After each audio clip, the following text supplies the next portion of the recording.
The first thing I remember is the sound of screaming metal, and then silence so complete it felt like the world had died. I don't know how long I sat there gripping the steering wheel, staring through a windshield that had turned completely white, but I do know one thing for certain. Whatever followed us into that blizzard didn't stop when the car did. If you've never been trapped in a whiteout, let me explain something quickly. Snow doesn't fall. It attacks. It erases depth, distance, sound, and time. 1 second you're driving on a familiar road, thinking about dinner or a warm bed, and the next second the world collapses into nothing but moving white. That's when mistakes happen. That's when people disappear. And that's when it noticed us. At first, I thought the pounding was just wind shaking the car. That's what I told myself because the alternative made no sense. Wind doesn't pause. Wind doesn't circle. Wind doesn't feel like it's choosing where to hit next. But whatever was outside our vehicle that night didn't behave like weather. It behaved like something waiting. My phone had no signal. The engine was dead. The heater coughed once and went quiet. Somewhere beyond the snow, far too close, something moved. And I remember thinking with horrifying clarity, we are not alone out here. Here's the part that still makes my hands shake when I talk about it. The blizzard wasn't the scariest thing that night. The cold wasn't. The darkness wasn't. It was the realization that something else was using the storm to hide. Have you ever felt watched without seeing anyone? That heavy pressure between your shoulder blades, like eyes pressing into your skin? That's what settled over us as the snow piled higher against the doors. The storm howled, but underneath it, beneath the wind, there was another sound. Soft. Irregular. Too deliberate to be natural. A crunch. Then another. Footsteps don't echo in a blizzard. They vanish. Which means when you hear them, they're already too close. I whispered my friend's name, but my voice sounded wrong, like the storm had swallowed half of it.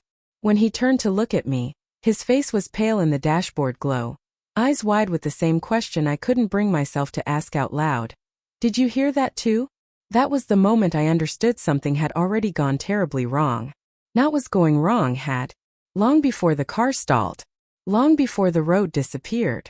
We had missed a warning, ignored a sign, crossed some invisible line where help stops coming and survival becomes a matter of luck. The snow kept falling. The darkness thickened. And then, clear as day, something brushed against the side of the car. Not the wind. Not drifting snow. Something solid.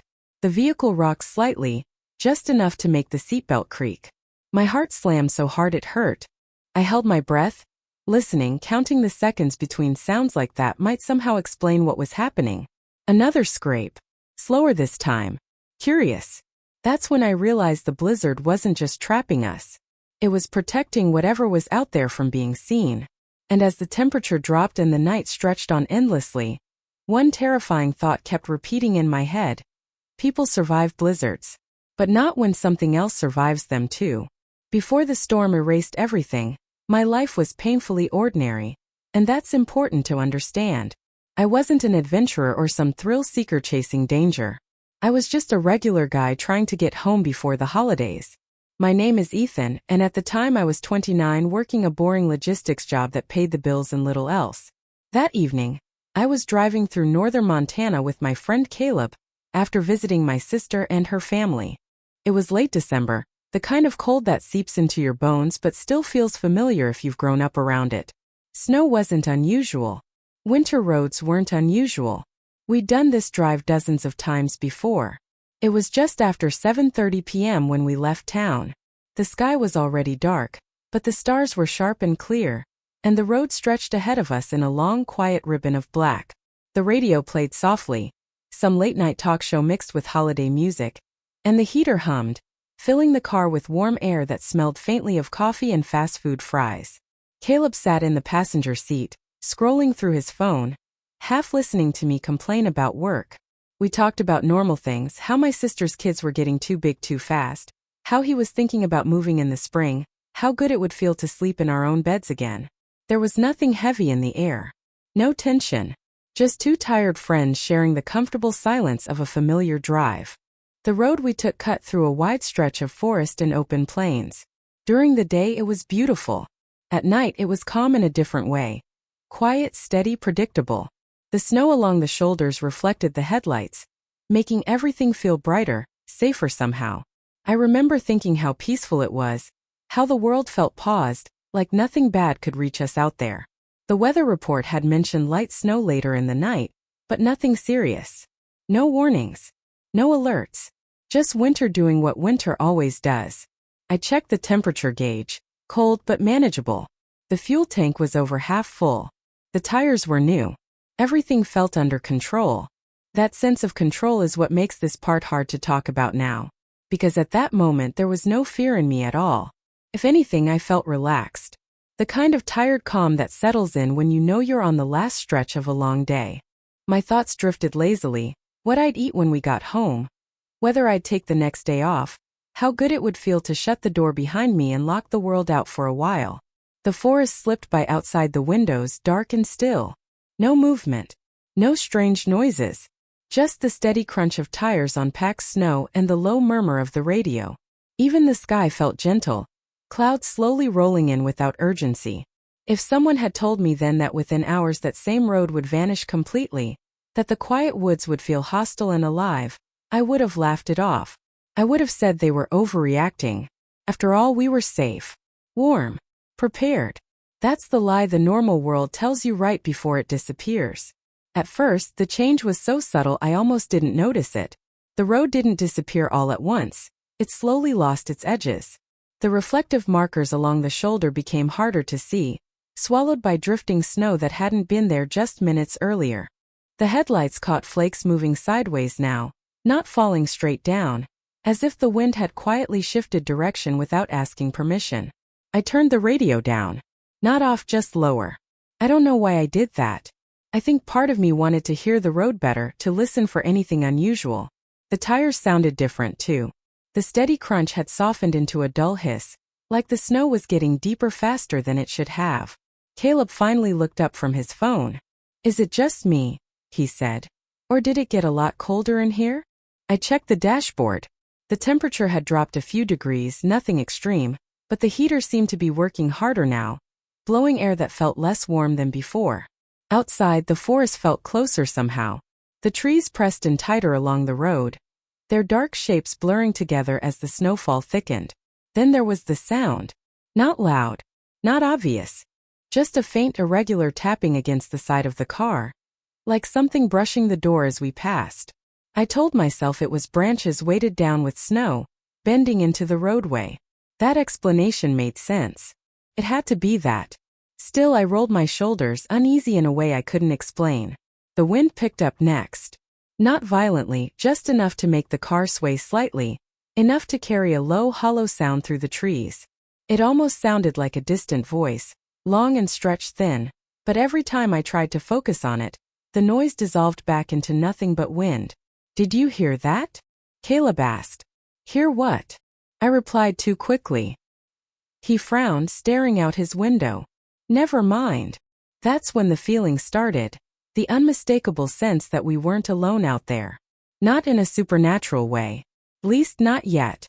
More like the quiet certainty you get when someone is standing just behind you, close enough that you can feel their presence without seeing them. I checked the rearview mirror. Just darkness and swirling snow. The road signs grew harder to read.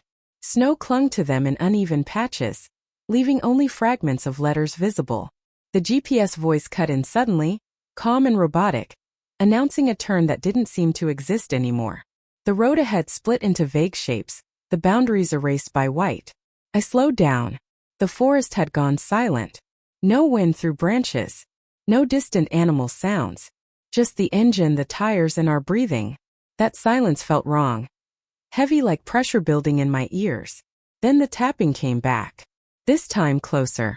Not brushing past us but hitting the car in short, deliberate bursts. Thump, thump, thump. I tightened my grip on the steering wheel. Caleb leaned forward, squinting through the windshield. "Ethan, does it look like the snow's moving uphill to you?" I followed his gaze. The flakes weren't falling anymore. They were rising, spiraling upward in tight patterns, caught in shifting gusts that made the world feel unstable, disoriented. Depth vanished. Distance meant nothing. Everything beyond the hood of the car blurred into the same endless white. That's when the headlights flickered. Just once. A quick dip in brightness before returning to normal. but it was enough to send a jolt of cold through my chest. Cars don't do that for no reason. Not out here. Not when you need them most. I swallowed hard, suddenly aware of how far we were from the nearest town. How quiet my phone had become. No signal, no bars. I hadn't even noticed when that happened. Nothing had attacked us. Nothing had appeared. And yet every instinct I had was screaming the same message. Something was changing out there. And whatever it was, it had already noticed us. The moment everything truly broke was when the car stopped feeling like protection. The wind slammed into us without warning, hard enough to jerk the steering wheel sideways. I fought to keep control, tires skidding as the road vanished beneath a fresh wave of white. The engine whined as I eased off the gas, my heart hammering so loudly I was sure Caleb could hear it. Then the headlights caught something that didn't belong. At first it looked like a shadow standing where the road should have been. Not tall, not wide, just wrong. It didn't move like a tree or drift like snow. It stayed perfectly still, even as the wind screamed around it. I blinked hard, convinced my eyes were playing tricks on me. The shadow took a step forward. The air inside the car changed instantly. Felt heavier, thicker, like trying to breathe underwater. My chest tightened and a deep primal fear surged up from somewhere I didn't know I had. "Ethan," Caleb whispered, his voice thin and shaking. "Tell me you see that." "I see it," I said. And the way my voice cracked told me everything I needed to know. This wasn't confusion anymore. This was danger. The headlights flickered again, longer this time, and when they steadied, the shape was closer. Close enough that I could see it wasn't solid. The edges of it wavered and stretched, as if the darkness itself had been pulled into a rough human outline. No face. No features. Just an absence where something should have been. And then it tilted its head. The blizzard seemed to bend around it. Snow whipped past us in violent arcs, but the space around the figure stayed unnaturally still, like the storm was afraid to touch it. Caleb fumbled for the door handle. "We can't stay here. We have to." The engine died. Silence crashed down, sudden and absolute. No heater. No radio. Just the howl of wind outside and our ragged breathing inside the car. I tried the ignition. Nothing. Again. Still nothing. That's when we heard it. Not from outside, but from beneath us. A slow, dragging sound, like something heavy being pulled across packed snow. It circled the car, deliberate and patient. Each scrape sent a vibration through the floor, up into my legs. The shadow moved again, sliding out of the headlight's reach, disappearing into the storm. But the pressure didn't lift. If anything, it grew worse, like the darkness had leaned in closer. The windows fogged rapidly, breath turning the glass opaque. And then fingers pressed against the driver's side window from the outside. They weren't human. Too long. Too thin. They bent at wrong angles, dragging lines through the frost as they slowly slid downward. I screamed. Caleb was crying openly now, repeating the same words over and over. "This isn't happening. This isn't happening." The fingers vanished. For one terrifying second there was nothing. Then the back of the car dropped. Not gently. Not gradually. It sank hard, like something had climbed onto the trunk with immense weight. Metal groaned. The suspension shrieked. I realized then, fully, completely, that whatever was out there wasn't curious. It was testing us. The storm roared louder, swallowing the world beyond the windshield. The sense of being watched sharpened into certainty. We weren't lost in a blizzard. We were trapped inside it. And the thing outside the car was done waiting. Out. We get out. Now. The words tore out of my throat before my brain could catch up. Staying in the car suddenly felt worse than facing the storm.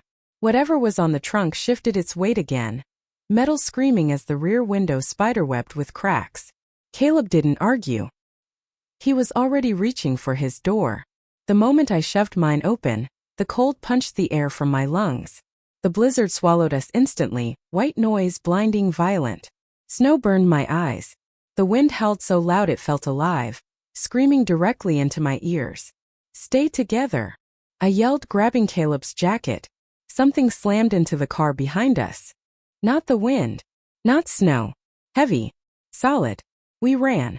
Every step felt wrong, like the ground wasn't where it should be. Snow came up to our knees, sometimes higher, stealing our balance. My legs burned, lungs on fire. Adrenaline drowning out everything except one thought. Don't fall. Because I knew deep down if one of us went down it wouldn't let us get back up. A shape moved to our left, barely visible through the storm. Too fast. It kept pace without effort. "It's there!" Caleb screamed. I didn't look. Looking felt like giving it permission. Ahead lights. Faint. Yellow. Impossible. A cabin emerged from the white half-buried roof sagging under snow. I didn't question it. I didn't think. I just ran harder, dragging Caleb with me as something shrieked behind us.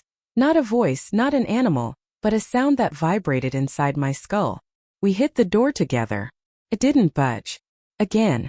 Nothing. Behind us, the snow dipped inward, like something massive pushing through it. "Move!" Caleb yelled, slamming his shoulder into the door. Wood cracked.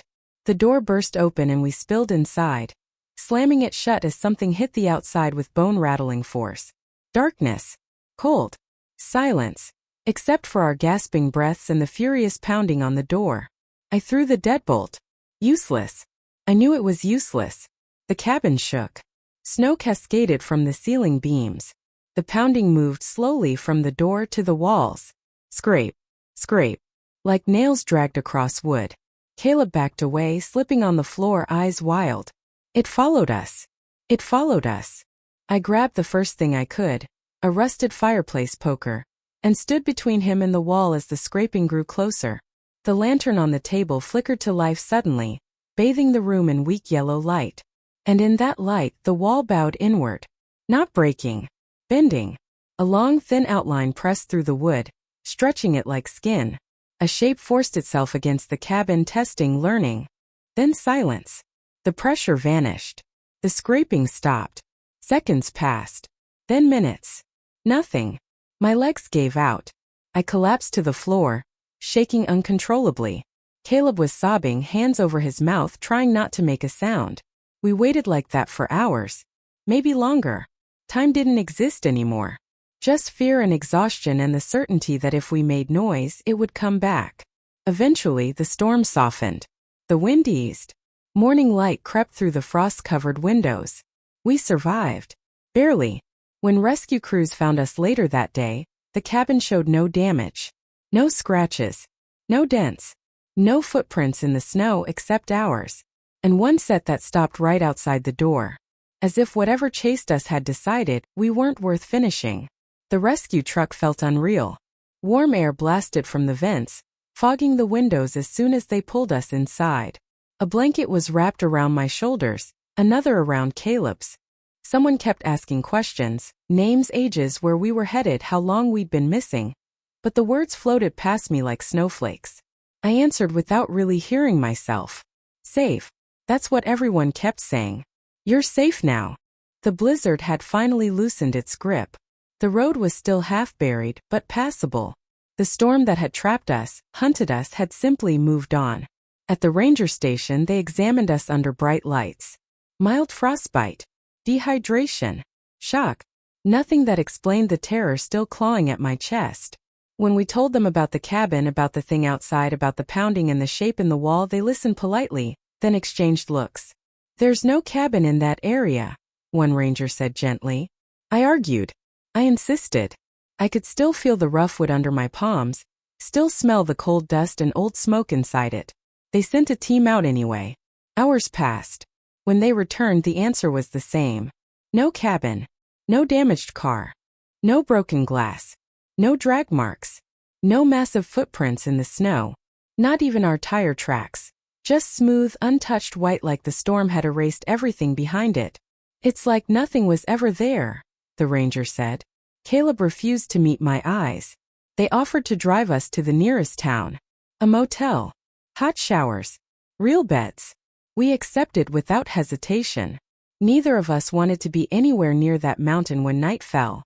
That night I lay awake staring at the ceiling, listening to the hum of the heater. Every creak made my muscles tighten. Every gust of wind against the window made my heart race. Safe, I told myself again. But safety felt temporary. Fragile. Caleb didn't sleep at all. Around 3 a.m. he sat up suddenly, breathing fast. "It let us go," he whispered. "What?" I asked. "It could have killed us," he said. "Back at the cabin. It had us. But it didn't." I didn't answer because I'd been thinking the same thing. The next morning we went back with the rangers. Daylight made everything look smaller. Harmless. Just trees, snow, rock. No sign of the cabin. But as we were turning back, one of the rangers slowed his snowmobile. "Hey," he said. "What's this?" Half buried beneath fresh snow was something dark. They dug it out carefully. It was my glove. The left one, the one I lost when I slammed the cabin door shut. My stomach dropped. "That's impossible," I said. "You said there was nothing out here." The ranger frowned. "Yeah, that's the weird part. There were no other tracks around it. No signs of how it got there. Just the glove, sitting perfectly on top of the snow like it had been placed there after the storm ended. As a message." We left the mountains that day and never went back. Caleb quit his job and moved south. I stopped driving anywhere remote. I sold my car and started taking trains instead, places with people, lights, noise. Life went on. Mostly. But sometimes late at night when the world goes quiet I hear the wind change. Not louder. Closer. And every winter since, no matter where I am, I wake up to the same dream. Snow pressing in from all sides, something pacing just out of sight, waiting patiently. Because deep down I know the truth they'll never put in a report. The blizzard didn't save us. It hit us. And whatever found us that night in the storm knows exactly where to look next time.